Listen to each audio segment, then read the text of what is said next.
Good morning, everybody. Thank you very much for being with us, and it's a great, great pleasure to have our guests with us. We have four leaders, four economists who know the region extremely well, who are very active in it, and so I'm really grateful on behalf of Brookings that they agreed to join us here in the conversation this morning.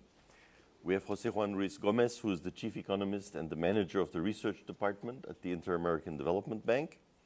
He was also in the private sector, director of strategy and chief economist of the Latin America division of Banco Santander, and held many positions in the Spanish government in economy, finance, and commerce. And 91 to 93, he was Undersecretary of International Economy and Competition and chairman of the Economic Policy Committee of the European Union. Topic today is Latin America, not Europe, but still it tends to There is some interaction. Yeah, there is some interaction. And he's a regular contributor to El País, which, as you know, is the maybe major Spanish newspaper. I unfortunately don't speak Spanish, but once in a while I try to read El País and can understand about 1/3 of it. We have Augusto de la Torre, who's the chief economist for Latin America and the Caribbean at the World Bank, where he has had many senior positions before. He was head of the Central Bank of Ecuador. And before that, he was at the IMF in various positions, including resident representative in Venezuela. So, Augusto, you went from the IMF to the Central Bank to the World Bank. And we have Alejandro Werner, director, Western Hemisphere Department of the IMF since just January, so he's quite new in this position. Distinguished career in public and private sectors as well as academia. He was Undersecretary of Finance and Public Credit in Mexico.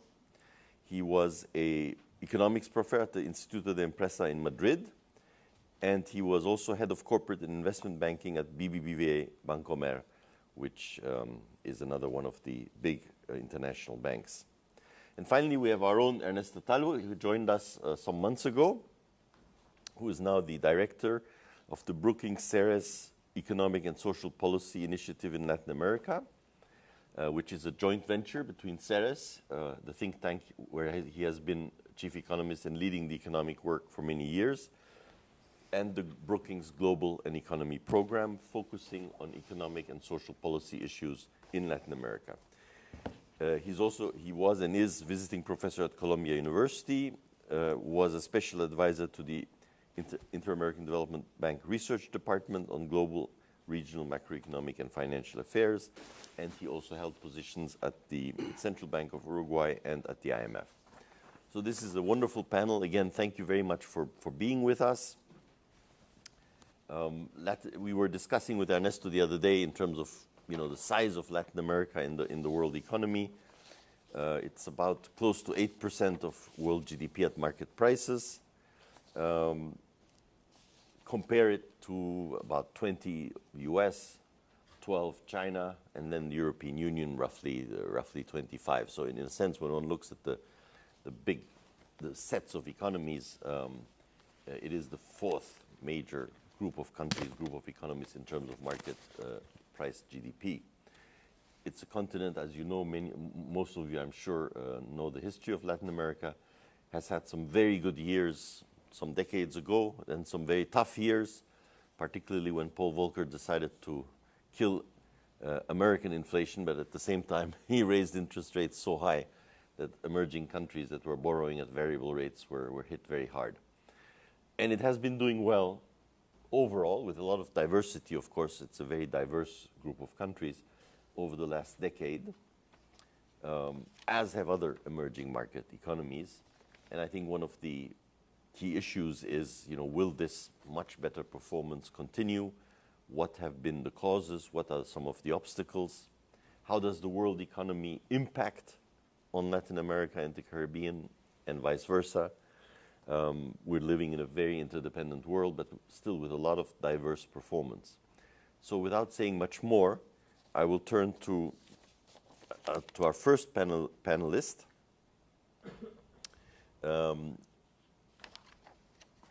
To ask Ernesto to introduce the topic, tell us a little bit about his work, and then we will go to our three guests. Ernesto. Okay. Thank you very much, Kemal. And I have to say, I'm going to intervene after 9 minutes. So every one of us, we have, so that we can have more of a conversation.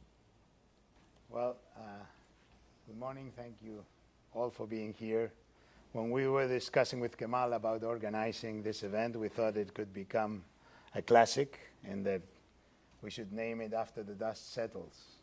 After the IDB annual meetings, after the IMF World Bank spring meetings, after the 3 Washington institutions have produced their macroeconomic reports on Latin America, backed by an impressive human capital, I might say, we thought it would be a good idea to organize a panel discussion taking advantage of this formidable knowledge being produced yearly, while adding our own macroeconomic report, this one coming from the academic think tank community and through the partnership between Brookings and CERES with a view from the trenches. I mean, filmed on location, as they say in Hollywood.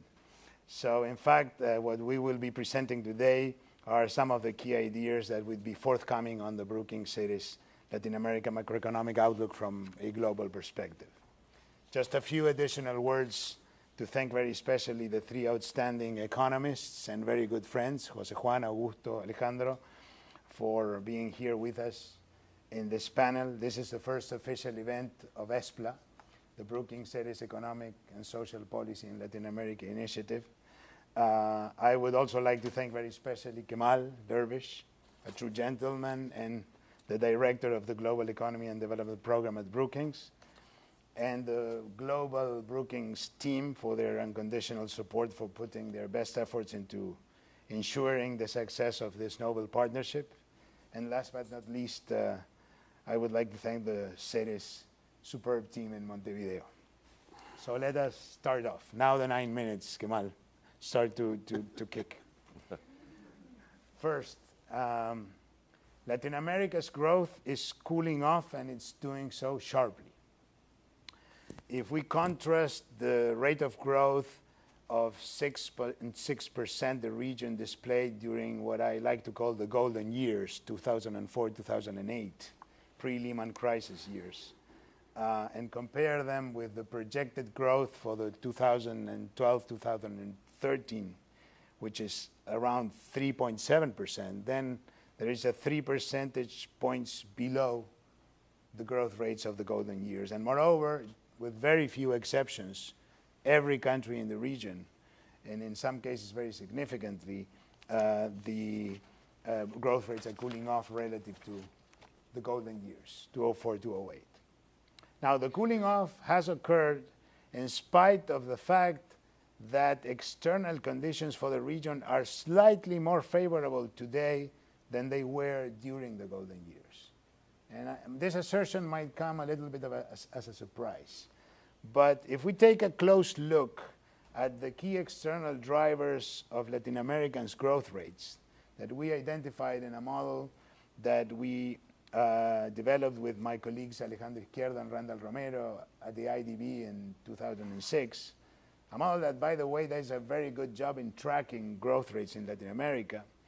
The picture that emerges is the following. First, although global growth, G7 plus China, has declined from an average of 3.8% in 2004-2008 to 3% currently. Nonetheless, commodity prices are still 40% above today than they were during the golden years. Emerging market bond yields are around 5%. They are 2.5 percentage points below what they were on average during the golden years and below the minimums achieved during the golden years. And capital inflows at 217 billion a year are higher than the maximum level achieved during the golden years and 3 times the average of that period. So, in fact, if we use the model I just described to simulate future performance under current external conditions and the conditions prevailing during the golden years, 2004-2008, the model yields consistently higher growth rates and output levels under current conditions. So that means that the current combo of external conditions with lower global growth but with higher commodity prices and lower costs of capital and borrowing are overall more favorable than those prevailing during the golden years. So how can we explain the very substantial cooling off in economic activity in a context in which external conditions are on average even better than those prevailing in a period in which we grew 3 percentage points more than we are doing now? And the answer is that during the golden years, external conditions improved significantly relative to the preceding period, 98-2003, but current conditions, although still very favorable, have ceased to improve. Let me give you some numbers. Global growth in 2004-2008, on average, was increased from, relative to 98-2003, increased from 3% to 3.8%. Commodity prices rose by 75% on average. Emerging market bond yields declined from 13.5% to 7.5%. Now, as I said, current conditions are still very favorable, but they have ceased to improve. And this is a very important observation, since improvements in key external drivers have level effects, not growth effects. The impact on growth of an improvement in external conditions will dissipate over time. Therefore, the cooling off that we are seeing today is the natural and predictable outcome of external conditions that remain very favorable for the region, even more favorable than those of the golden years, but that have ceased to improve, and therefore the effect is fading away. This is important when we read and interpret current performance in Latin America, because it is not the case that the region is doing relatively well in a more hostile external environment, but rather the region is growing again at mediocre rates in spite of the fact that the external environment remains overall very favorable. In other words, unless we anticipate external conditions will improve significantly relative to current levels, the observed slowdown in growth rates is not an oddity that will go away anytime soon, but will be part of the landscape even if external conditions remain favorable. Now, we want to ask the question whether idiosyncratic factors in Latin America are playing a role in mitigating or contributing to the cooling off set in motion by the dynamics of external factors. And after many years of very high growth, well above the regional's historical average, it may well be the case, and we have a lot of casual evidence of that we can talk about, that production possibilities are being exhausted in a region where there are symptoms that improvements in the physical and technological infrastructure, in human capital and productivity have not kept up with the strong output growth performance of the last decade. For this reason, among the multiple relevant idiosyncratic factors, we focus in the forthcoming report in identifying potential supply bottlenecks in the region. And in order to identify these bottlenecks, we estimate for each country in the region the production possibility frontier, based on the current endowment of natural capital, physical and technological infrastructure, human capital, and total factor productivity, and assess which countries are above or below the production possibility frontier. And very interestingly, the countries with supply bottlenecks, those that are above the production possibility frontier, according to our identification strategy, are the ones experiencing the greatest growth reversals.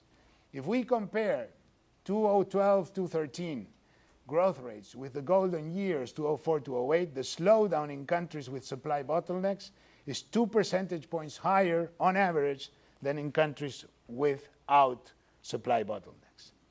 Moreover, and this is very important, it is in countries with supply bottlenecks, it is countries with supply bottlenecks that are experiencing the largest deterioration in the fiscal and external balances and the largest appreciation of the real exchange rate, as the combination of still very favorable external conditions and very large inflows of foreign capital trigger increases in aggregate demand that cannot, because of these bottlenecks, translate into commensurate increases in output. So just to conclude, 3 thoughts and 3 summary points and 1 final thought. Current growth rates, in our view, in Latin America today are mediocre, in spite of a still very favorable external environment, as the impact of favorable external conditions on growth dissipates and supply bottlenecks kick in. 2, even if external conditions remain very favorable, unless they start improving once again, the slowdown in growth rates is here to stay. A stimulus from growth to growth coming from domestic sources will not be easily forthcoming, in spite of the visible improvement in macroprudential policies and successful implementation of some social programs. The region has lagged behind other emerging regions, with notable exceptions, obviously, in improving its human capital, its physical and technological infrastructure, and total factor productivity. It would be fair to say that in the region now we grow what we are. Third, Latin America's growth rates remain relatively vulnerable to a deterioration in the external environment that has not yet materialized and whose effects we have not yet seen. Moreover, it is countries with supply bottlenecks that are building the largest macro vulnerabilities. And finally, to conclude, I cannot help but wonder, and this gives me a certain sense of uneasiness, that Latin America's spell of vigorous growth translated into higher incomes, lower poverty rates, and the rising middle class, when the latter are measured by income, not by the ability to generate income. Higher incomes achieved because the goods we sell are now more expensive, and the capital and financial resources we use to produce them are now cheaper, is not the same as improving our ability to generate income because, for example, of large improvements in the quality of education. In a deep sense, part of the income gains the region made in the last decade are, in our view, highly dependent on the continuity of the still very favorable external conditions that in no minor part made these achievements possible. Thank you. Thank you very much, Ernesto. This was very stimulating, also cautious, and I just want to throw in a line, that when you look at the period until 1990, the aggregate of all emerging economies and developing economies and the advanced, and compared to the advanced country per capita growth rate, they were more or less the same for decades. Actually, the advanced country rate a little bit higher. Since the 1990s, when you take the whole group of developing countries until 2012 and compare the per capita growth rate, it's been 3 times as fast. So there is an emerging market phenomenon. But within the emerging market, of course, there's Asia, there's the Middle East, there's Latin America, there's Eastern Europe. And so Ernesto has started us off with quite a bit of caution in terms of, this new convergence between the industrial advanced world and the emerging markets. So maybe we will get somewhat more optimistic. I don't know. Jose Juan. Thank you, Kemal. Thank you, Brookings, and thank you, Ernesto, for inviting us to be here and to be able to present our macro report. Yes, I'm going to give a more optimistic view, as Ernesto. But this is not new. We have been doing this, the bad cop and the good cop for the last 10 years. Therefore, it's going to continue the tradition. I am going to organize my comments around three numbers. The first number is 3.9%. The second number is 0, and the third number is 6.2%. Let me explain. The first number, 3.9%, is what is projected by the IMF as the growth rate of Latin America in the next 6 years. We are not talking about the short term, we are talking about the medium-term growth of Latin America. And 3.9%, although can be a mediocre rate of growth when you compare with emerging markets, it's a very decent for historical standard GDP growth for Latin America. And my first idea is that Latin America is not near to have a crisis, at least as a region. We are going to have a GDP growth which is quite decent and which, taking into account that the population rate of growth in Latin America, it's around now 1.2%, will provide the space to have a GDP per capita increase, continue to have an increase in the welfare standard of the citizen of Latin America. This is the first idea. But let me connect what Ernesto was saying.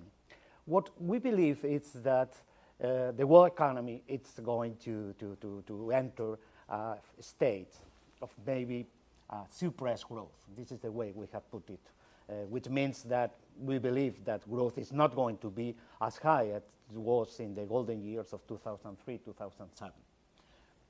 If you go to the World Economic Report, you will see that prospects are to have a GDP growth on average for the next 5 years, which is going to be around 1.6 below the rate of growth we have in the past.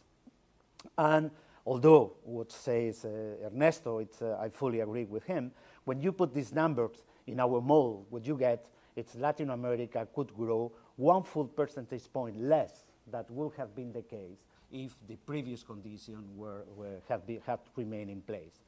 That's to say, Latin America amplifies the fall in GDP growth, nearly double the GDP rate of growth fall that we have seen in the year.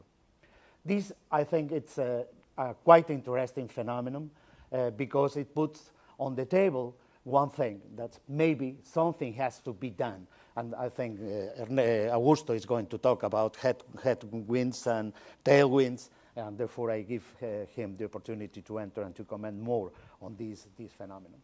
But my first idea is we are going to grow 3.9%, and according to our model, this deterioration in world prospect, in GDP world prospect, are going to affect Latin America, and Latin America could lose something around 1 full percentage point.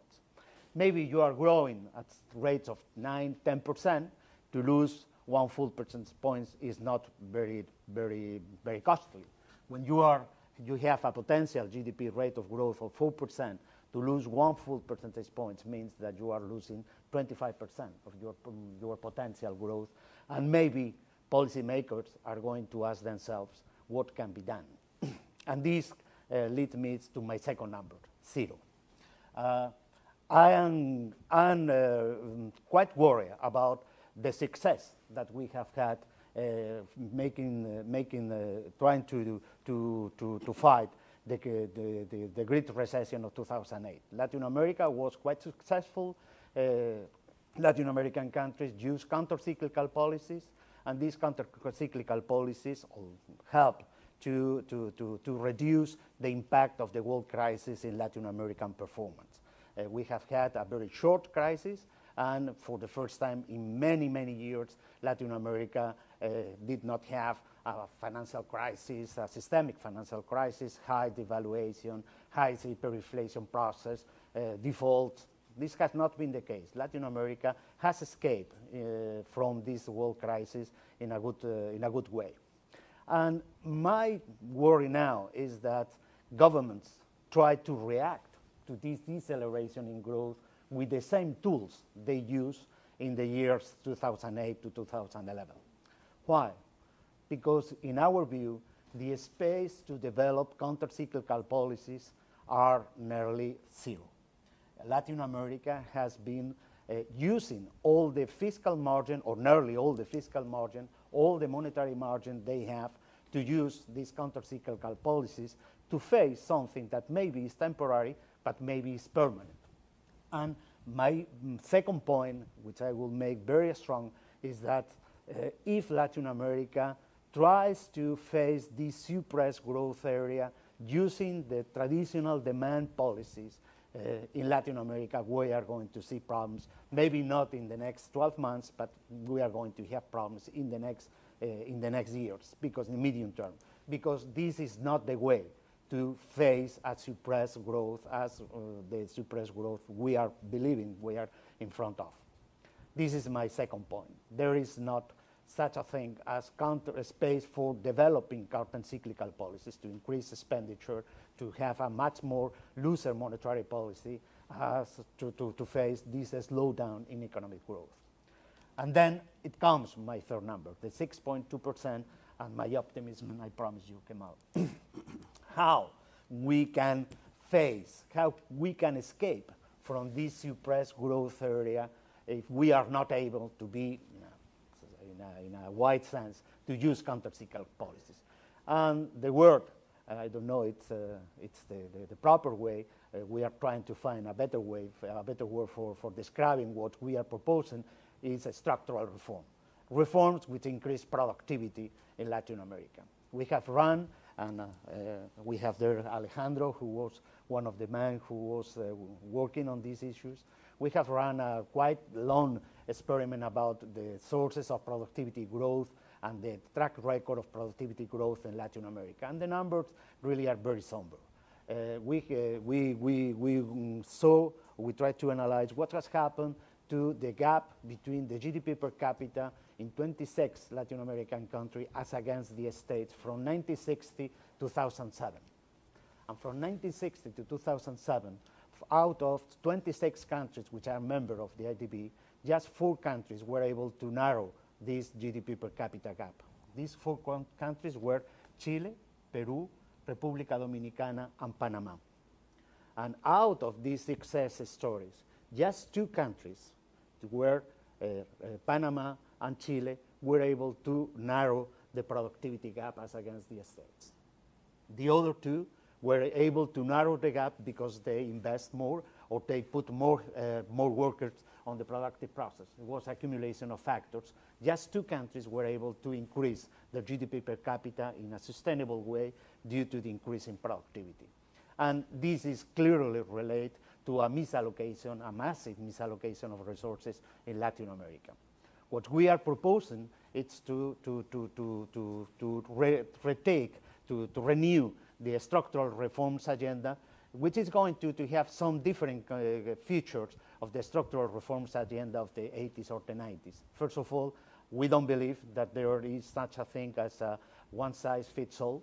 Each country has to look at the way in which they are having this the allocation of resources, and has to discover where are the more important bottlenecks, and they also have to look at their institution and to try to figure out which are the kind of reforms they can digest and keep and maintain through the period in which reforms last the reforms mature. This is a very important thing. There is not such a thing as an agenda proposed by the ADB to increase productivity in Latin America. Each country, it's an ad hoc approach, and this is important. This is an important thing. Our models say that if Latin America tends in the next 10 years to reallocate resources just to near the misallocation of resources you have today in Latin America, that is to say, you try to reallocate resources among the sectors, and it's a very micro analysis what we have done, and try to get the same labor marginal product and capital marginal product in each of these sectors as the allocation, the marginal capital product and labor marginal product that you have in the States. In the next 10 years, what you get, it's the average Latin American country can increase growth by 1 full percentage point. But this still left us quite far away from our 6.2%. And the question is why, if Latin America is growing at 4%, and you add one more percentage points of growth as a result of this allocation that make 5, you are talking about at 6.2%. And the answer to this is very easy. What we are proposing in our macro report is that there is a spillovers in the region that can help to enhance the regional growth if all the countries in the region makes the reforms that are proper, that are the reforms that their economies are asking for. We have beginning to think what happened to Latin America if Mexico or Brazil make the reforms, and we get that Mexico and Brazil grew more than in the baseline scenario, but the other countries in Latin America did not get a substantial spillover of effect from the reforms in Mexico or Brazil, which makes 60% or more of Latin America GDP, which is quite surprising and shows you that the integration of the region is quite low, the commercial and financial integration of the region. And then we rerun our model, including in the model the reforms in all the other countries. And what we get is that this regional agenda reform provides to the region an increase in GDP, which was nearly a full 1.2% more, which makes that Latin America will be able to grow at a rate of 6.2%. These are my 3 numbers. First of all, 3.9% if nothing happens. This is a medium-term scenario, which is not as high as it could be.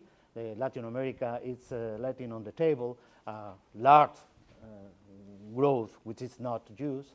The second point is that against this slowdown in the world economy, you cannot react just with monetary and fiscal policy. This is not the right tools, and that reforms are the right tools to do that.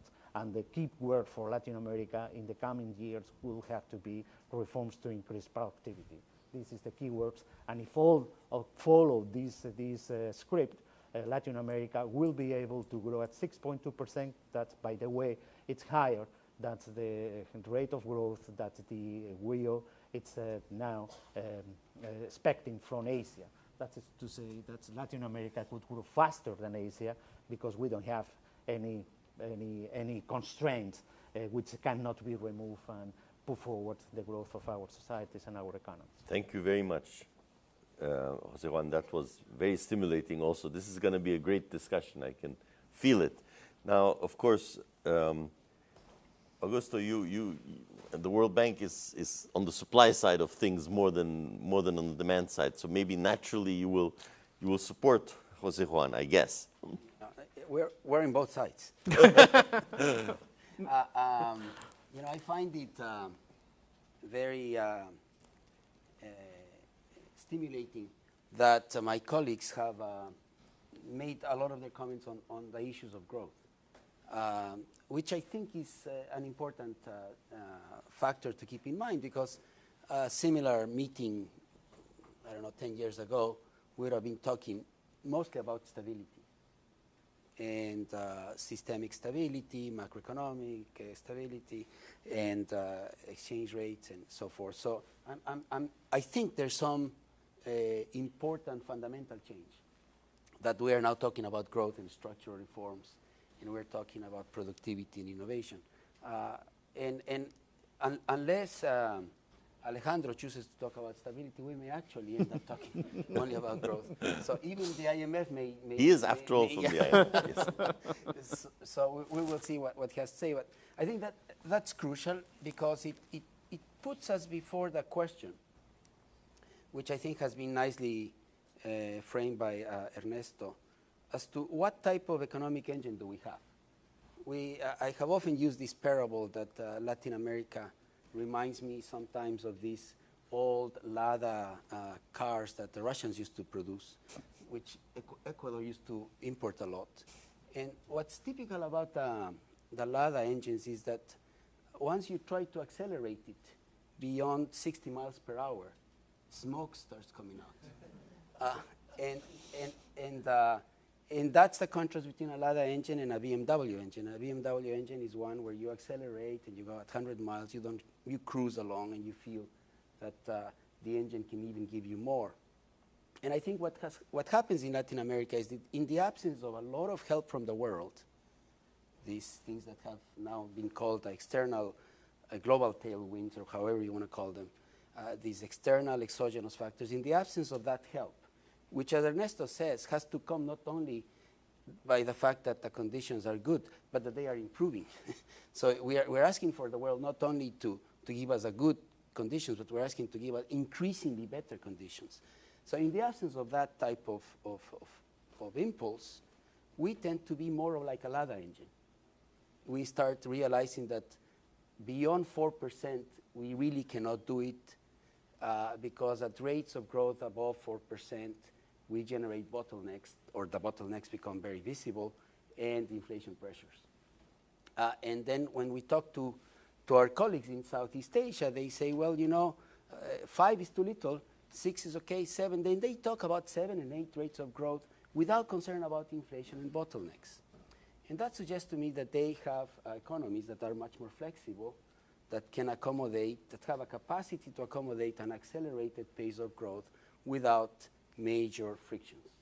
So that's what we have in Latin America. We have a region that reaches its speed limits relatively fast.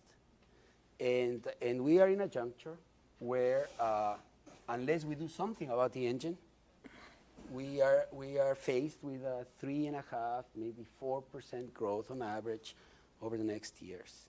And that's not enough.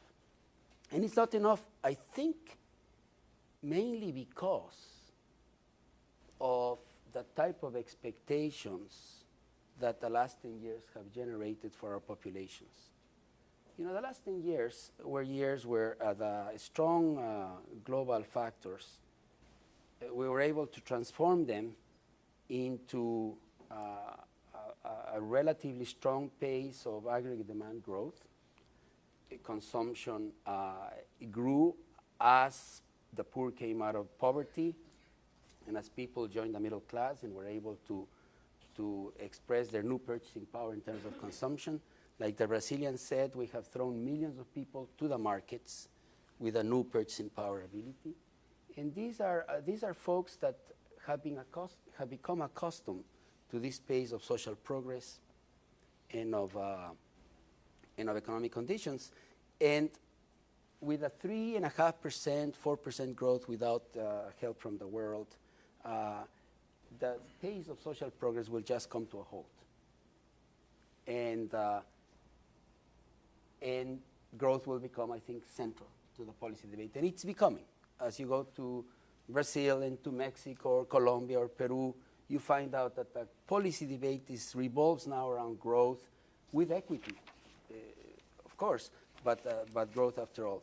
So one of the things we did in our recent report was to say, okay, we all agree that we need to get higher productivity and more accumulation through investment and so forth, but we need to become more specific about that because that's what we're going to be talking in the future. And we said, well, let's do one thing, which is to understand how we have grown, because there's some personality about economies that don't change overnight.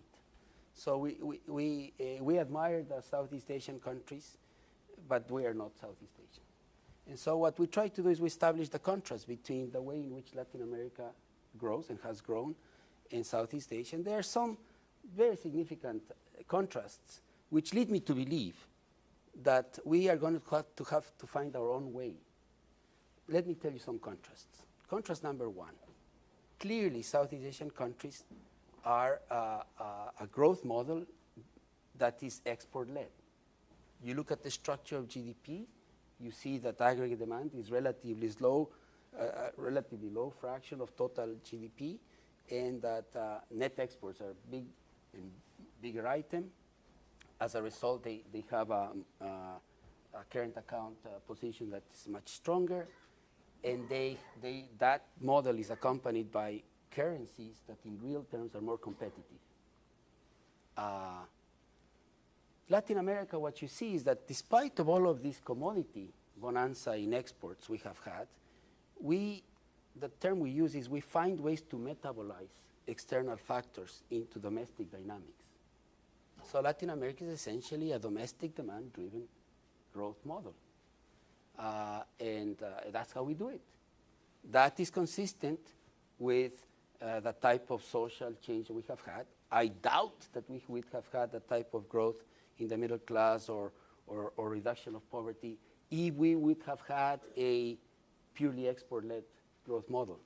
I doubt. I think that, that things are consistent, and there's a certain consistency there. So we have that. We cannot have the cake and eat it too. That's what we are. The result of being an aggregate demand-driven growth is that we tend to generate current account deficits very early in the game. In fact, by 2008, we already were generating current account deficits in the region. There was an interruption during 2009, but we're back to current account deficits. When you look at how we finance those deficits, there's a change. The last 10 years have been mainly financed by FDI. We worry about portfolio flows. They are volatile. They move a lot, but the stability and the size of FDI has been very strong. And when you look at our current account deficit, it's really a trade surplus that becomes a deficit because we pay a lot of factor payments abroad. And that's not a surprise. We use a lot of FDI. And when you look at Latin American economies and contrast them with the Southeast Asian economies, you see that they rely much less on foreign savings, much less. And their current account surplus is trade and very little factor payments abroad. So that's what Latin America is. The good thing, and I want to make a point here, because I tend to be a little more optimistic than Ernesto, which is good, no? Because you want to have friends that are optimistic and pessimistic. Well, Ernesto is my pessimist friend. So I tend to be a little more optimistic because when I saw the dynamics of domestic demand in Latin America, our surprise was to find out that much of it revolved around investment. I had in my mind that the last 10 years story in Latin America was essentially a consumption story. Well, I was wrong. I was proven wrong. We kept on looking at this. It is basically an investment story, except for Brazil. Now, people only look at Brazil, but you take Brazil out, Colombia, Chile, Peru, they are essentially an investment story. Investment as the component of aggregate demand that grew the fastest. When you now look at the real shares of investment to GDP, to eliminate the terms of trade effect out of the shares, compare them to the Southeast Asian investment rates, we have closed the gap. We are not there yet. Peru is, but not all of Latin American countries are there yet, but the rates of investment have grown up. So there's a certain capacity to accumulate that the region seems to be developing. The second thing is that and then I want to finish with this, the other side of being an aggregate demand-driven model for growth is that our production side tends to be service-oriented. So service was, in the last 10 years, the great employer in Latin America. Latin America is running historically low unemployment rates. Service is largely responsible for that. And there's a lot of economists, including people in the bank, that think that that's not good. No, sir. People like to badmouth services. And there may be some a priori logic for that. Services don't look like computer chips, and they don't look like iPads. So they look like people selling combs in the corner of the street. That's the image people have. So we thought, okay, we better start looking at services because it's an under-researched sector economy. It's the largest one in Latin America. It's the one that has employed most people, the one that's growing the fastest. So let's look at that. And then a lot of surprises come up. Surprise number one, service in Latin America is the sector that has the highest content of education in terms of the labor force. I didn't know that, but there you have it. So there must be a lot of services that are employing educated people. Maybe the story is that they are PhD economists driving taxis. But I doubt that that's the whole story. I think there's a lot of economists doing financial services and medical services and accounting services and outsourcing and things like that. Second thing is services are a strange animal now. In the past we used to have this manufacturing, services, agriculture, and we thought that the lines were easy to draw. Well, they're no longer easy to draw.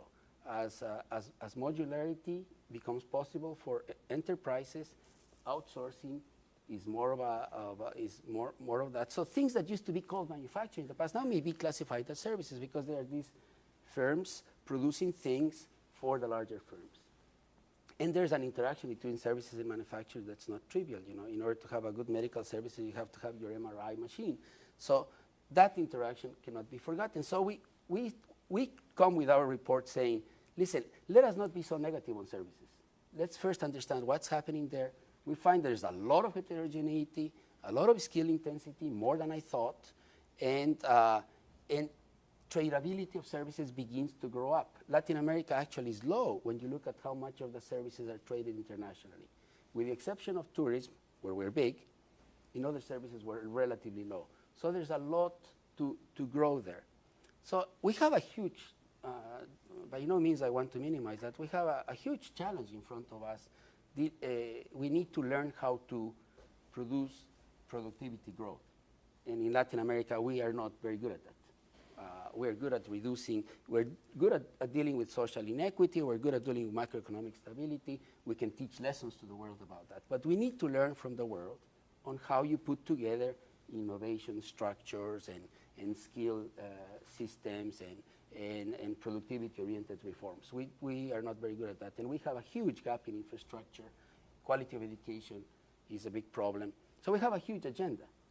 But I'm not that pessimistic because I think that the last 10 years were not just a matter of good luck. I think there were some decent policies. Our macroeconomic frameworks are now, in my opinion, almost first world. Our progress in social policy is important. And I think the region has finally come to the view that now we have energy, we have time, we have almost like the social capital to start thinking about growth.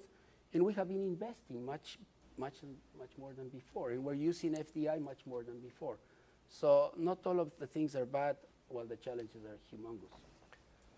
Thank you very much, Augusto. Again, a third perspective which complemented and added a lot to the first two ones, and I'm dying to get the discussion started. But first, we'll have Alejandro give his fourth perspective, which I'm sure will be as, complementing the others, but add a lot more also. Thanks, Kemal, and thanks for the invitation. And I guess the perspective is going to be, relatively similar. I think, it's hard to get away from the fact that the last 10 years have been a commodity-driven story. And I think what we have heard here is exactly that. Terms of trade shocks in Latin America in the last 10 years have been the largest in history for Latin America. Has been slightly larger than the terms of trade that we saw in the 70s. However, the windfall effect in terms of income from these terms of trade shock has been much, much larger because it lasted longer and it covered a wider array of countries. And in some cases, countries were producing a larger share of commodities in their economies, and therefore, in terms of windfall effect, in terms of income generated, it has been the largest we have seen in history in Latin America, or at least in recent history. Obviously, that led to higher investment, as Augusto was saying. However, the increase in investment that we have seen in Latin America is similar to the one we have seen in the past when windfall coming from terms of trade happened. The only thing is that we had a much larger windfall, and therefore the increase in investment was larger. But it can be, the magnitude can be explained by the sheer amount of windfall earnings we had. And in that sense, we haven't gotten deeper into the numbers, but Augusto can do it with his larger staff. In terms of looking at the sectors in which we have, in this sectoral analysis, exactly if this is basically a lot in mining, energy, and then feeding into construction, housing, etc. That is the typical aggregate demand expansion that follows a terms of trade windfall in Latin America. And I think that's what we have seen in smaller countries where indivisibilities of large mining projects make a huge impact on macroeconomic numbers. We're seeing investment rates that are very close to Asian standards. In much more diversified economies and larger economies, the effect is not so visible, but still, I think it's the main driving force. Just in terms of numbers, some countries in Latin America, on cumulative terms in the last 10 years, have had a windfall effect of 300% of GDP. That's 30% of GDP per year. Other countries have had 100. Other countries have had 40% of GDP. I mean, obviously, the largest countries is very similar to what has been experienced by Middle Eastern oil exporting countries. And in those countries, we're seeing current account surpluses of 15, 20% of GDP. In Latin America, as Augusto was saying, we're not seeing current account surpluses. We're seeing deficits. So in a sense, it is hard to think that we were able to spend this money wisely. I mean, no household, no corporation, and no country. And I guess the way you end up spending the money, it's inversely related to that. Households spend it better than corporations and then countries. Is able to have the institutions to assign that windfall to profitable projects in such short period of time, especially if we were not able to build those institutions beforehand. And I think a little bit of what we have heard here explains that. I mean, from 2003 to 2008, what Ernesto called the golden years, I think we saved much more. We went into current account surpluses, we grew, etc., because we didn't think we were rich. Then, especially the crisis came, we enter in this counter-cyclical mode that Jose Juan mentioned. We spend a lot, then the crisis didn't hit us as hard. We started to correct our counter-cyclical policies. We didn't fully correct them.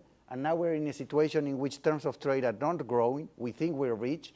Counter-cyclical policies have not completely taken away.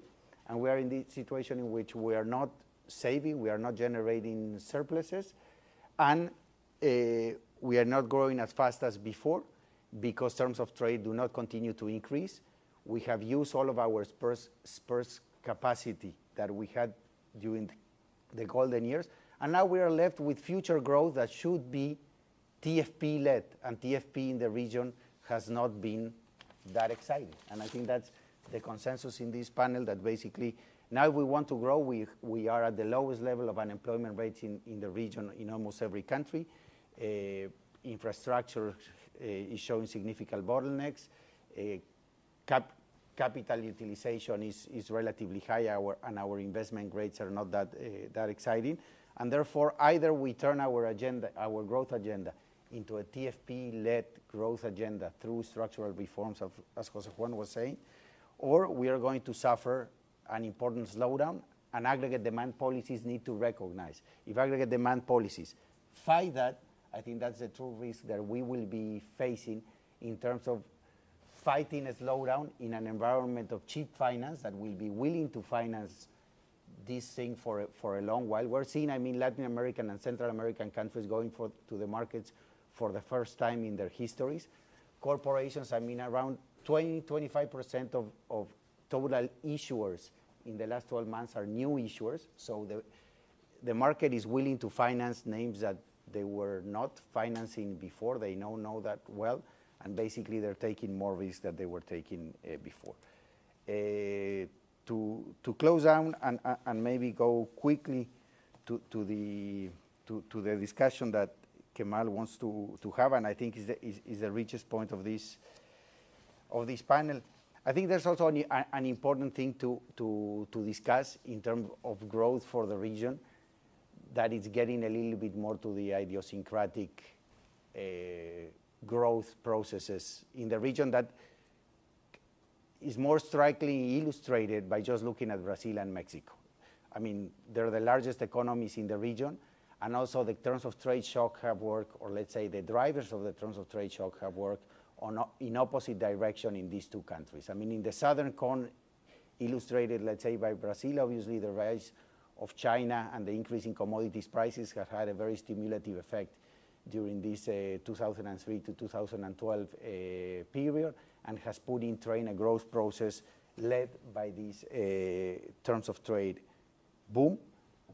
On Central America and Mexico, basically the entrance of China to the WTO and world trade was a negative competitiveness shock, basically through these countries' exports to the US, and therefore growth in the 2003 to 2012 period has been relatively slow.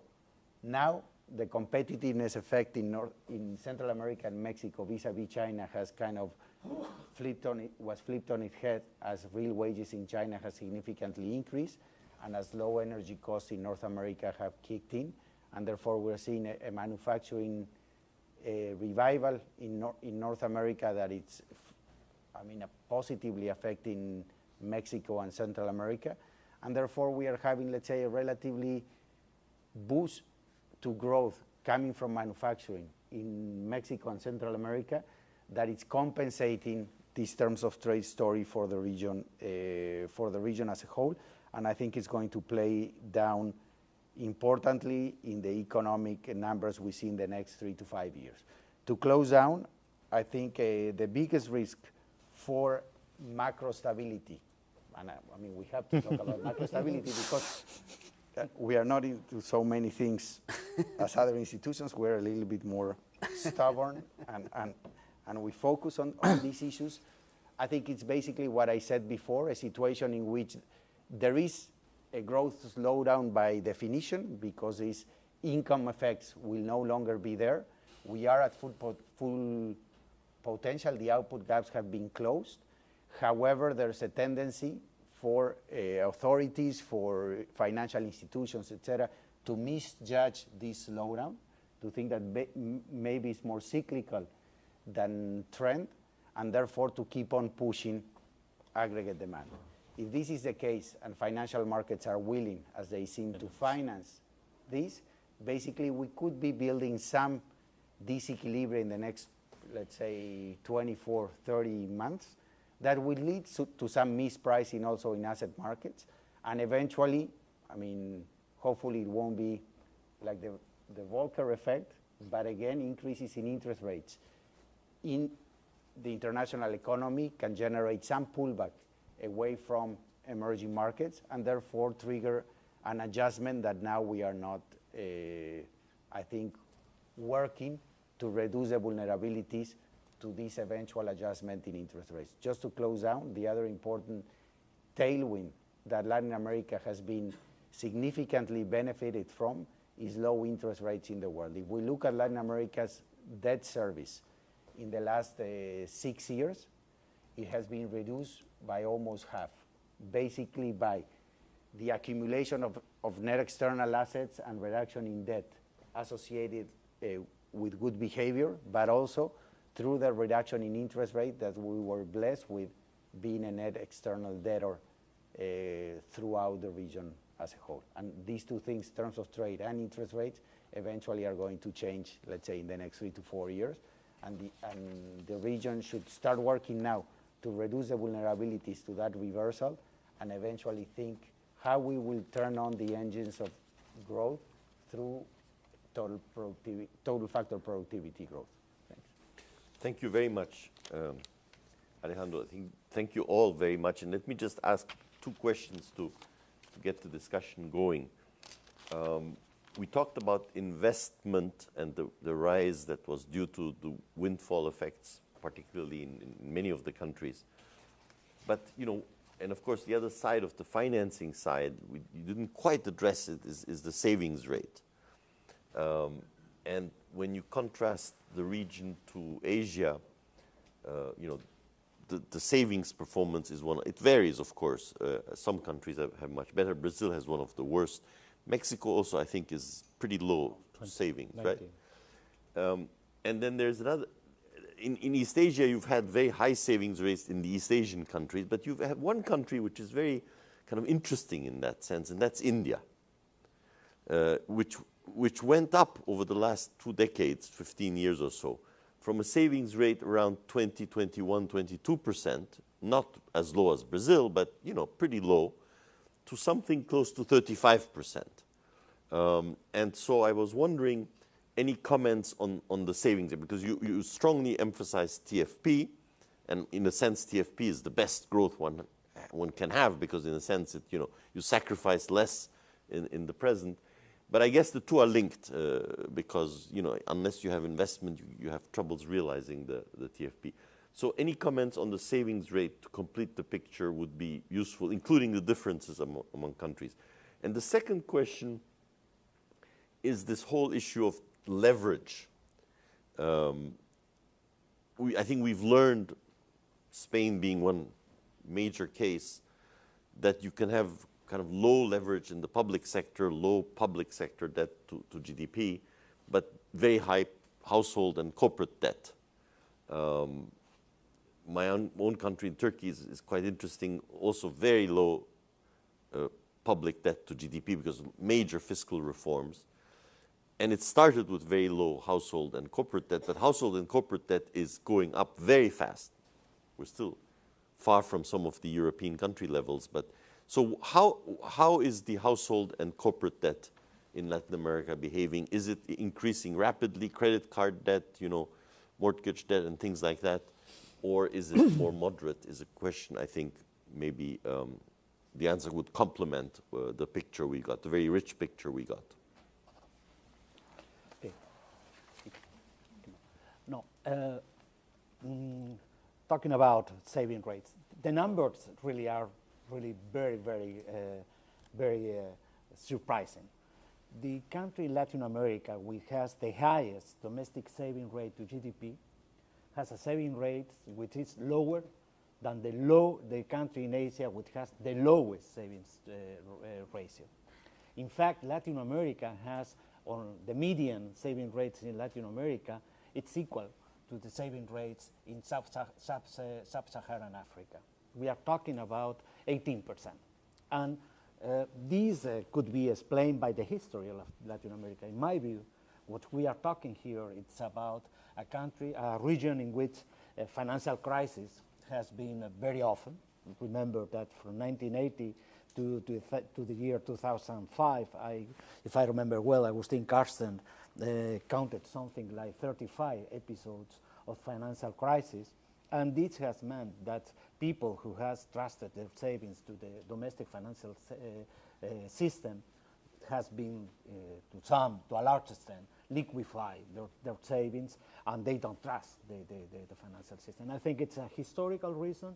You have also question about property rights, enhancement of contracts, all these things. And this is, in my view, it's one of the reasons that keep domestic saving rates as low in Latin America. And it's a huge problem because if you put together the very low saving rates with something that has appeared in the conversation, very weak infrastructure capital, and you say, okay, let's Latin America try to solve this problem of infrastructure, taking the opportunity of these very special and very favorable conditions in the external markets, financing this infrastructure, which is going to increase productivity levels, and we double our effort in infrastructure, and we go from something like 2.5% of GDP in infrastructure efforts to something like 5%, which will be what we need to close the gap,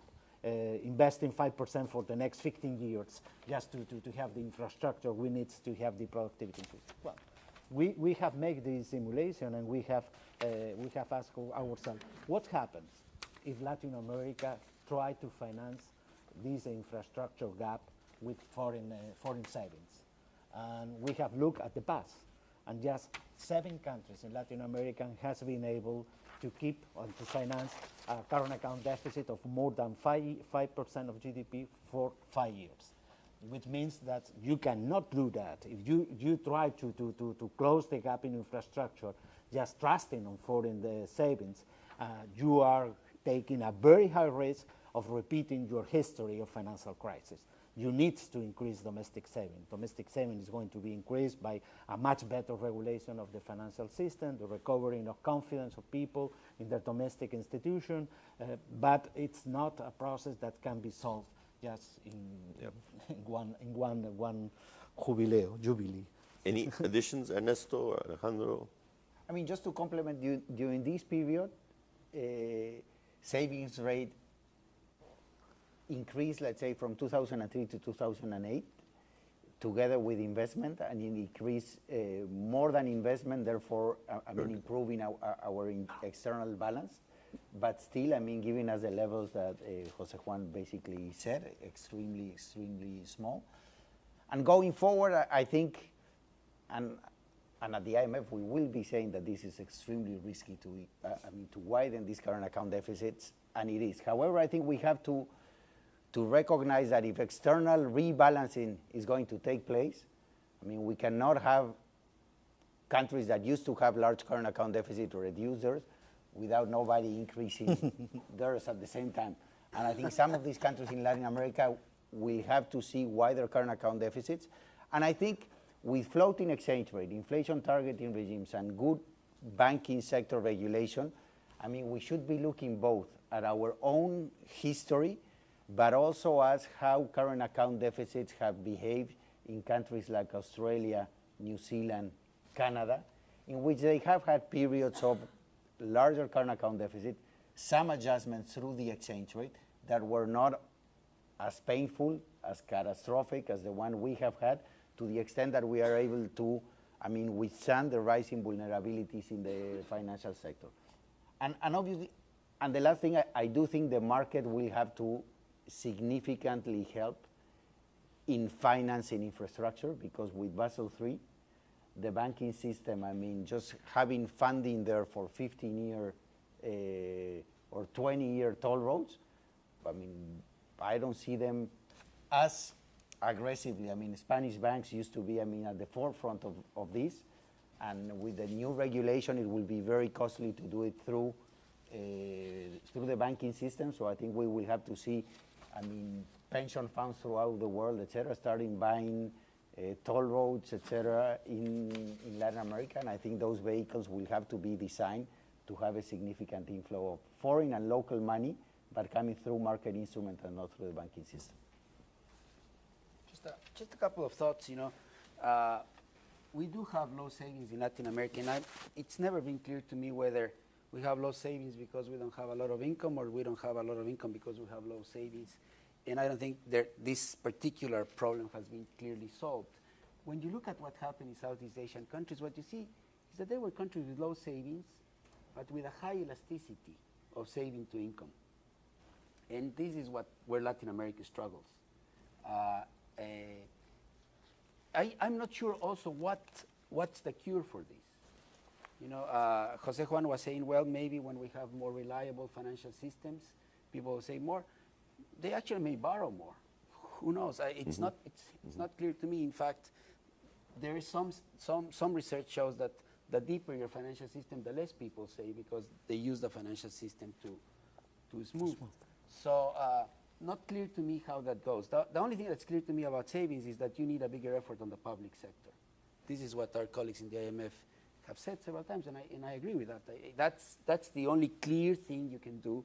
And then as growth takes up and people have better expectations in the future, they will be more willing to invest in human capital and to build assets and so forth. So maybe savings shall follow. With respect to your question of leverage. Yeah, I think that's an important one. Precisely because of what Ernesto and my colleagues were saying, we may be going to a world where terms of trade are flat and growth in China slows down, Europe and the US have sluggish growth. In that type of world, we may not have these external factors in our health, but we may have a lot of finance. And that can create many headaches. If it is just FDI, I worry less, but it is, as it is, it's portfolio and people willing to buy bonds from countries that wouldn't sell in other circumstances and so forth and so on. We may be up for a situation where we may think we could fix our productivity problems by just borrowing more. Or we might think we can fix our social equity problems by just expanding finance. And we may end up with weakening of financial systems, and in the process we may end up also with competitiveness problems that may be deeper than what we want.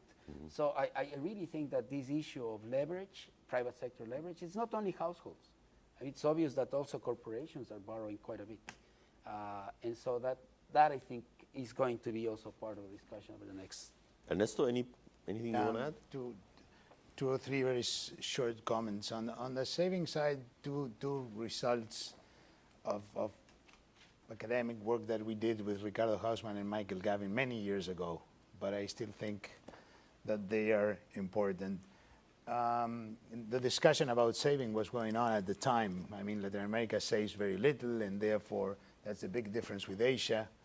And what we found in our empirical work is that it is growth that tends to precede savings rather than the other way around. It's not that you mobilize saving and suddenly you would get growth. It is the fact that the economy, for some reason, growth jump starts. And then as you have greater opportunities and a better future, I mean, people tend to save more, and that would be consistent with what you are India. telling about India, and it's consistent across the board. About public saving, the result that we got is that if you are in a period in which credit is very easy and interest rates, international credit is very easy and interest rates are very low, if you make a huge effort to increase private saving, public saving, you would get an offset coefficient between 0.8 and 0.9. So the private sector would undo practically everything you will try to do if you have access to easy credit. That offset coefficient declines to 0.2 when you are in a period in which you have no credit and you are de facto in a financially closed economy. So all I'm saying with this, mobilizing saving, it might make no sense as a policy to begin with, rather than looking at the correct target, and mobilizing public saving might be self-defeating if you are in an environment like the Mobilizing public saving, you mean? Mobilizing public saving might be self-defeating if you are in an environment. You might want to increase public saving for other reasons that have to do with stability, fiscal space, but not necessarily to increase total saving. And on the leverage, I just want to put the attention, because I agree fully with what Alejandro brought about. We didn't talk about stability because we think that tail risk has diminished substantially after Mario Draghi, all that it takes to save the euro. I tend to think, as many tend to think, Kemal tends to think that we have not seen the last from the European story yet. And I tend to think that we have not even seen the worst. And we are still going to have some ugly surprises coming out from there. So we should be talking about stability. And if you look at the countries where we have now supply bottlenecks, those are the countries that actually benefited very substantially from the financial crisis, not the Mexicos or the Central Americas, the Brazils and the South America, the ones that got low commodity prices, very low interest rates, huge inflows of capital, huge increases in spending. Now that those effects, those favorable conditions are still there, but the growth effects are waning away, what we are seeing is that on average, those countries' public expenditures is growing at 11.5% a year when revenues have reduced to 5%. So fiscal gaps are opening, and if you compute them in structural levels, they are even higher than they actually are. So we might be, and the same is happening at the corporate sector and at the household sector. And you can see directly in some countries through the huge growth in credit, 30, 40% a year, and in countries where credit has been clamped because of supervisory reasons, you can see it through other means, through the capital account. Mm-hmm. So I think especially those countries that have had the great bonus of high commodity price, high terms of trade, and low interest rates, and now are facing supply bottlenecks, are still spending as if income could grow pari passu with spending when it cannot. Mm-hmm. And they are building serious macro vulnerabilities that will not come to haunt us if the world continues to be like the one we have, but might come to haunt us if we have Can I just ask if anybody remembers them? What is the corporate plus household debt to GDP ratio, private, debt, corporate plus household, let's say in Mexico, Brazil, Colombia, any figures? Very low. Very low. something like 17% of GDP.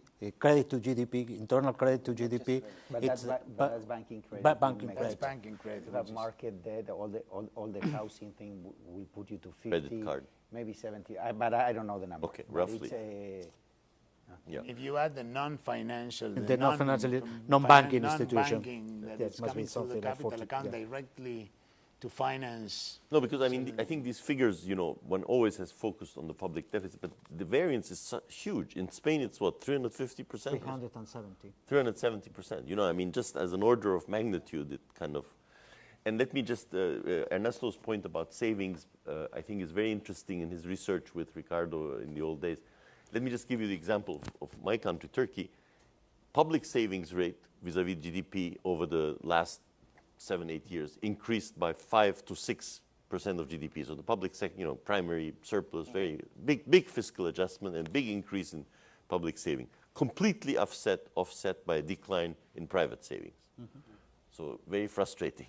to complement Kemal on that, on the countries we're discussing Latin America in the last 6 years, so I mean relatively maybe the same time as you mentioned. I mean the southern cone, let's say financially integrated economies, Brazil, Uruguay, Peru, Chile, Colombia. I mean both the private and the public sector deteriorated their savings investment balance. In the non-financially integrated, the Argentinas, Venezuela, Bolivia, Ecuador, etc., basically the public sector. And then you have Mexico, I mean, not having a terms of trade boom, basically the public sector significantly deteriorating its savings investment balance and the private sector improving it. Very good. Okay. All right, we're going to open to questions now and take 2 or 3, 4 questions and then go back. Yes.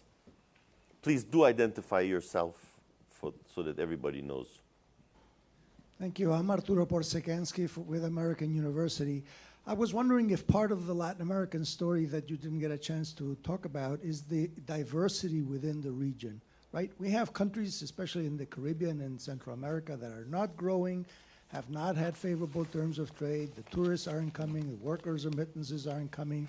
They're defaulting on their debt, some of them twice in the past 10 years. Completely different story, right, from the larger commodity net exporting countries, different story. But even within this latter group, tremendous diversity. There are, as you mentioned, some investment-driven countries.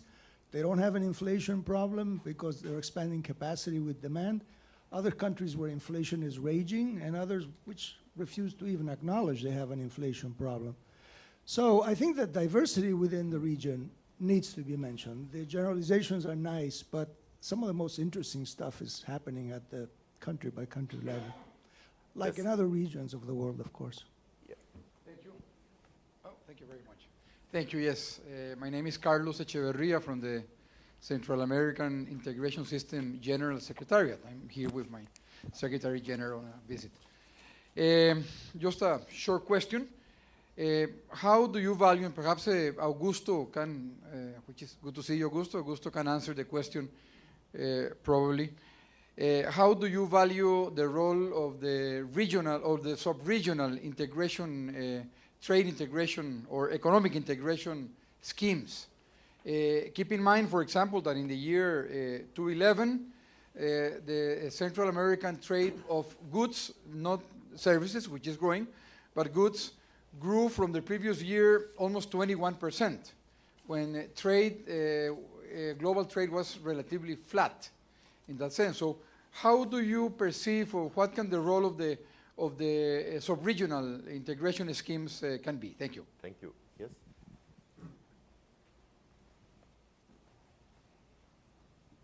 Thank you.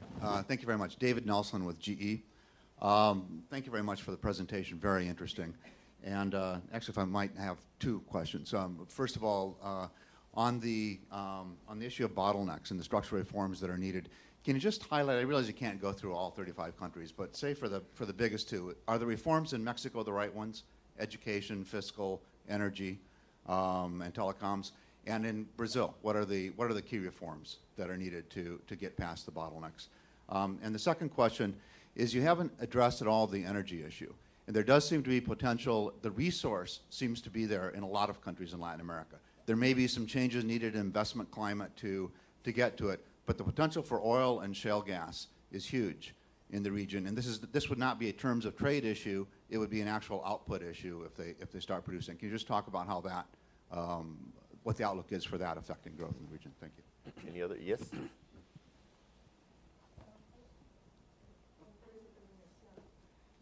Formerly from the IMF. Very interesting presentations, everybody. I would like to ask, how do you all view the risks from the political cycle, in particular in Brazil? What we are seeing is really Brazil doing exactly the opposite of what you are recommending. That is to say, providing a fiscal and monetary stimulus to address what is essentially a supply side problem. My view is that this is going to get worse in the next year because the electoral timetable. And this probably is the case also in other countries of the region that are facing the same electoral cycle. Thank you. Okay, we'll take one more. Hi, Alejandro Izquierdo from IDB. Thanks for great presentations. I'm going to repeat sort of a question I asked to Jose Juan when he presented at IDB, the macro report, but I think it's important. With interest rates so low and the credit constraint gone in a way, why don't we see investment pick up like crazy? I mean, investment has been going up, but are we losing an incredible opportunity here? And what are the constraints you think may lie behind this? Is it in country constraints, or is it perhaps that we're not that interesting as an investment area? No? Let me add one last question, then we'll go back to the panel. In terms of this whole fiscal stimulus debate and expenditure debate, and I guess it has a counterpart in the U.S., is it not true that it's one thing to stimulate by increasing wages in the public sector, by providing more subsidies and things of that sort, which create the demand and spillover without capacity, versus given that infrastructure is such a bottleneck, and assuming that investments in infrastructure have a return, even a financial return of 5-6%, and maybe an economic return that's higher, 8-9%, and the fact that interest rates are so low and there is access to finance, isn't this also actually an opportunity to borrow, provided, of course, that the returns on that borrowing, are growth-oriented and that oriented towards relieving the bottlenecks? So I think that distinction in how fiscal policy is conducted, to me, seems important. What we'll do is we'll go the opposite order. So we'll start with Alejandro. Okay, regarding Arturo's question, I think he's completely right. I mean, basically, if you look at growth rates for the decade, I mean, Mexico, Central America, the Caribbean have not had stellar decade, and actually after the crisis are doing relatively poorly. In the Caribbean, we have a significant high debt, low growth problem, debt overhang, and it's a situation that should be dealt with with a very different framework, and we should be thinking about that, because it's also a good period of time to deal with these issues. Low interest rate, relatively low degree of risk aversion, so if these countries are willing to put in place things that are workable, the market could be there to help them, and also I think a growth strategy, and that's the most, I mean, debt restructuring is hard, but I think a growth strategy for this region is even harder, and that's, I think, what it's lacking.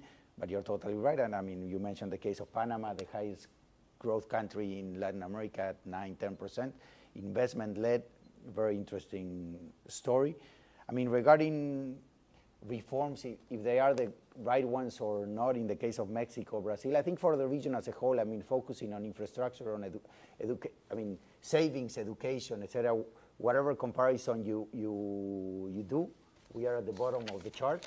And I think the key question there is the details of the reform, so you need experts on the matrix of country and sector, whatever is politically feasible and are the right reforms, I think, in education, in infrastructure, the case of Mexico, energy, I mean, one of the closest energy sectors in the world. I think that's the way to go. In Brazil, a significant improvement in business climate, in terms of regulations, in terms of tax policies, et cetera, I think should be the key. Teresa is completely on the point. I mean, in many of these cases, the political calendar, at the end of the day, we end up saying structural reforms, but the outcome of structural reforms is the outcome of a very complicated political economy equilibria that might not change overnight, and especially changes when big things happen, and we are not seeing big things not yet.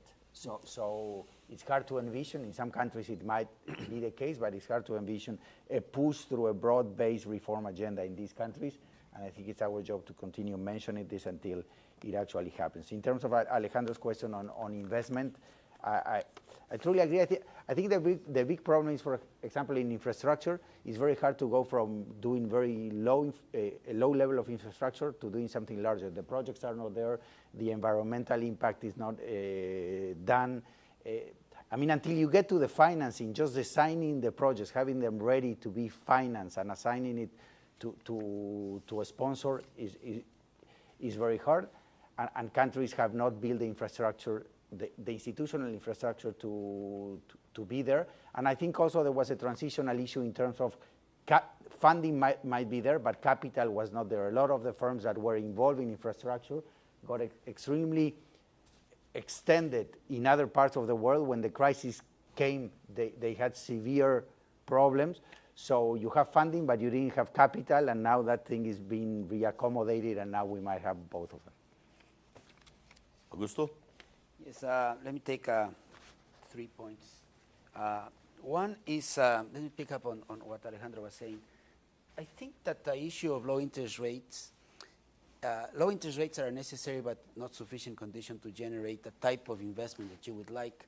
In the sense I get is that you need a financial system that's able to transform the available funds at that cost into suitable financial contracts for the type of investments we need. And financial systems have a hard time doing that. Generating long-term finance for financial system is a big challenge. We recently wrote our flagship study on financial development, and one chapter we devoted to this very complicated thing, which is creating long-term financial contracts. This is a market where, you know, people want to have access to their money, they want to redeem it, they want it to be liquid, and the other side, the users want long-term and fixed interest rates, local currency. So I think we have a huge challenge in understanding how our financial systems can become useful for long-term finance. I don't think we have solved it. And there are not many solutions in the world. One is the US, but it has pitfalls. The other one is Chilean, where you have to have dedicated long-term asset liability managers. But we need to tackle that. So for me, low interest rates are not a condition. And in fact, sometimes you have periods of low international interest rates, a lot of capital inflows, and a lot of consumption. The translation of availability of funds into investment is a much more difficult matter than what most people believe. Second point I want to make is on trade integration. You know, one of the Latin American features is that when we integrate to the world, we do not seem to also integrate among ourselves. And this stands in contrast with what's known as the Asia factory or the flying geese.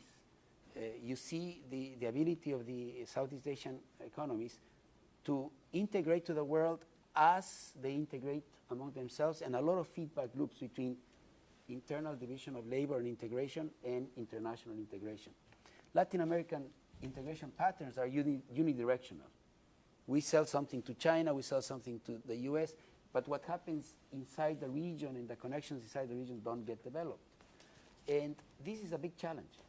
It's not clear to me what is the appropriate policy package, but clearly some things must matter. Infrastructure, logistics, making sure that borders unite more than separate, et cetera, et cetera. So I think we have a huge agenda in integrating the region better so that the region can integrate better to the world. I think that the model of the past of just integrating among ourselves without integrating to the world is flawed. But the idea of of the interaction between the two types of integration needs to be developed. And my sense, I'm pessimistic about that because I see some progress in Central America, but much less than what we'd expect. And all of the other sub-regional or trade arrangements have not prospered as much as you would like. And it doesn't seem to be a lot of political momentum on that side. Finally, on the last point about whether these are the right reforms, as we said before, I think they have to be tailored to countries. But one thing that I just want to, a thought I have there is that when you think about productivity-oriented reforms, you can easily throw the towel because all the things you need to be productive, institutions, infrastructure, education, logistics, this, that, the other thing, by the time you put the list, you may become discouraged. So I think we need to figure out in the region something that I think came through in a nice paper that Ricardo Hausmann did with Lance Pritchett some time ago, where he essentially the point is that you need to get some growth evidence for the juices to get moving to do all of the institutional and other reforms that you need to accompany. If you just do reforms and don't get the initial benefits, it's tough. So we need to think very carefully, what are the packages of policies that can get some early wins and where people can get some excitement about things moving. And when you think that way, I think Mexico is starting to, if I could give some suggestions to Mexico, I would put a lot of effort, for instance, in the energy sector. Because if you do that quickly, you would get a very quick win, and people would see that investment is coming in, and then there may be more political consensus to do the deeper reforms. So sometimes it's not a good idea to do what we can do, because what may be important is not exactly what's politically feasible. That said, I do think that the direction in which some of the Mexican reforms are going is in general the right one, particularly the reforms on competition. Thank you very much. Jose Juan?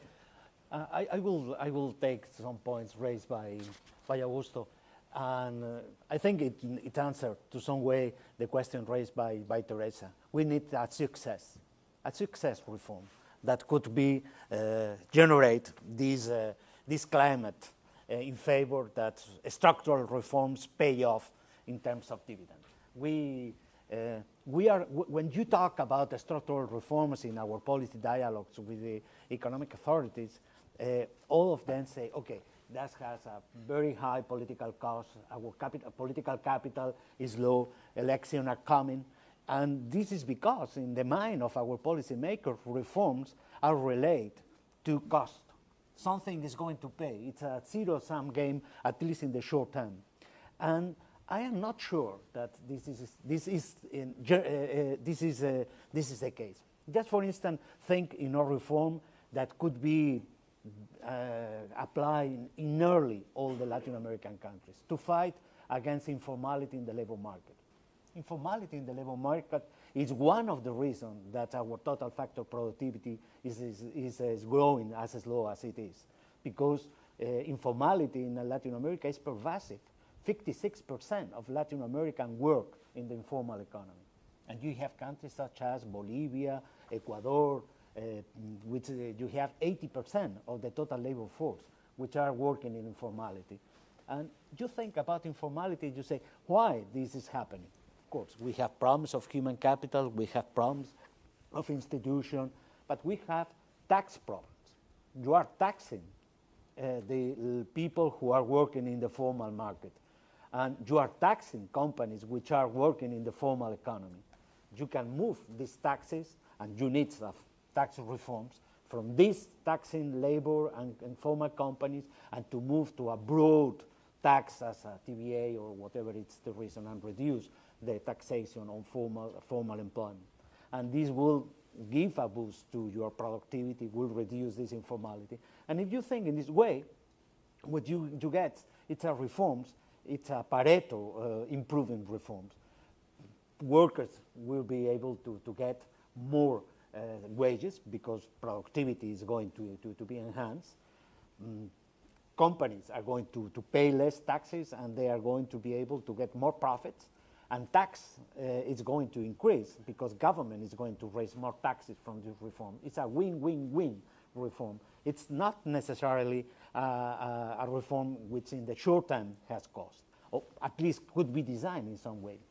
And I take the opportunity to make a commercial.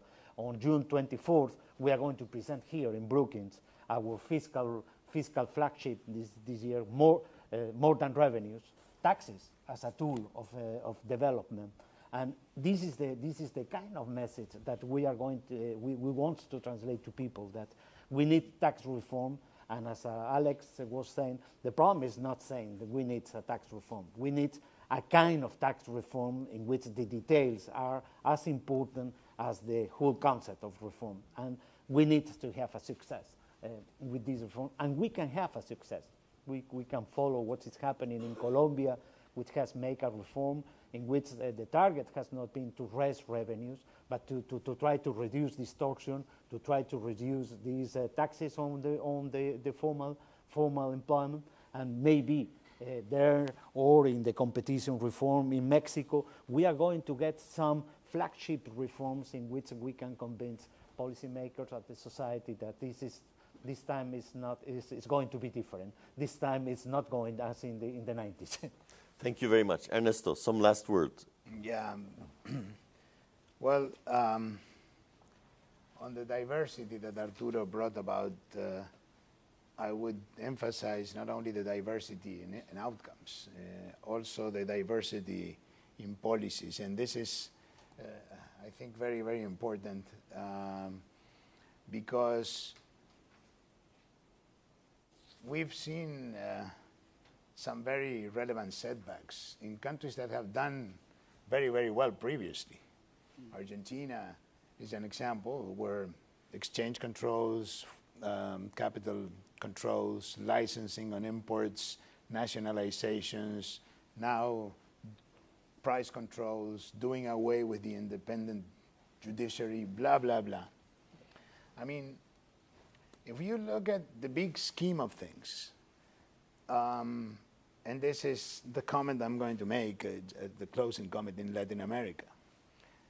And this goes, in a sense, a long way to answer Alejandro's question and your question on why, if we have available and cheap financing, we are not seeing the amount of investment that we should be seeing. If you remove away investment in construction and housing, things do not look, and maybe the mega projects in mining, then the mom and pop kind of investment essentially does not exist. I mean, really.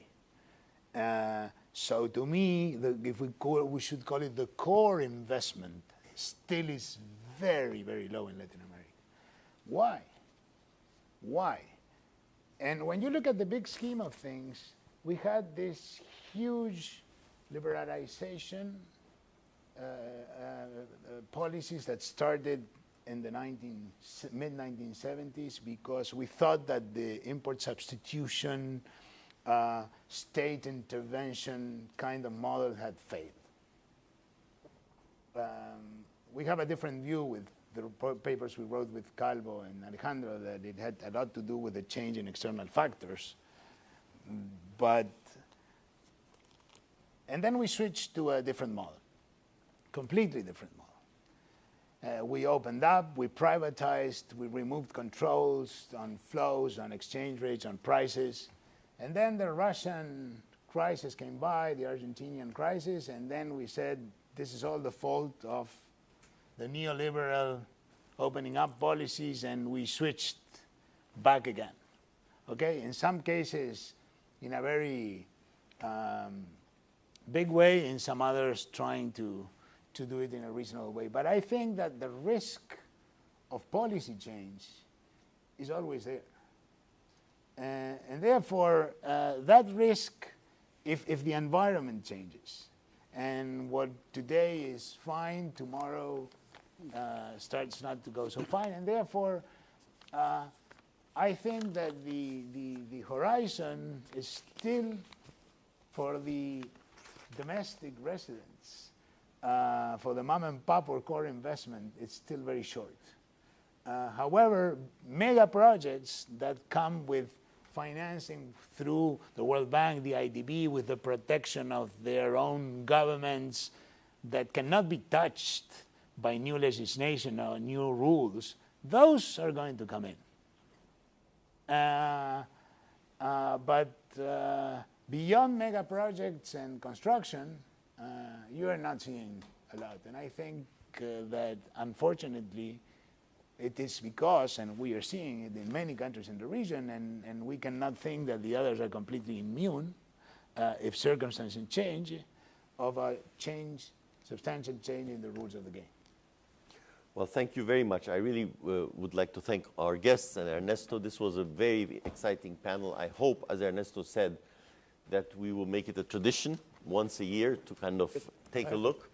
I will set up an infrastructure so that we keep track what people have said, you know, and it's a dynamic process. There are many issues which I guess we didn't have time to touch: employment, technical progress, you know, how that whole thing, and of course the social policies, safety issues, and on the other hand, you know, great potential. Probably 30, 40 million Chinese tourists may come to Latin America over the next decade. And so there are many issues, but I think we really provided a very rich picture.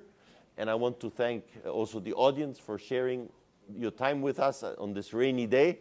Keep dry and come again next year when we will have a repeat with a retrospective and another look forward. Thanks a lot.